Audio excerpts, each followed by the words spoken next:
நினைக்கிற அளவுக்கு உனக்கு இந்த வீட்டை நாங்க எதிரி குறை வச்சோம். என் குடும்பத்து பேர சொல்ல ஒரு வாரிசு வரணும்னு நான் நினைக்கும் போது என் நினைப்பிலேயே நெருப்படி கொடுத்து உனக்கு எதிரி ஆச்சு. ஏன் இப்படி சொல்ல சொல்லு. ஊருக்குள்ள உங்க பசங்க பெருசா என்ன பேர் எடுத்து வச்சிருக்காங்க.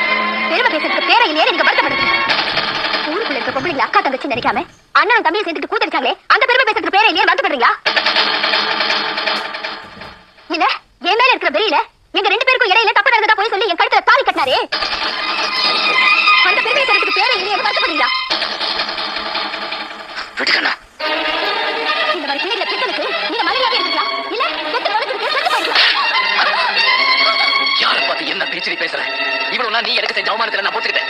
ஆனா எங்க அம்மாவை பத்தி பேசுறதுக்கு உனக்கு எந்த உரிமையும் கிடையாது. அவங்க மதம் சொல்லிக்கிறதுக்கு எனக்கு வேணா யோகியதை இல்லாம இருக்கலாம். ஆனா அவங்க என் அம்மா சொல்றதுல எனக்கு பெருமை நிறைய இருக்குது. ஓடி போன அம்மா பாம்பே இருந்து திரும்பி வர தகவல் கிடைச்ச போது நீங்க இந்த ஊருக்குள்ளேயே நுழைய கூடாது சொல்லி நாங்க அறிவாளர் எடுத்தோமே.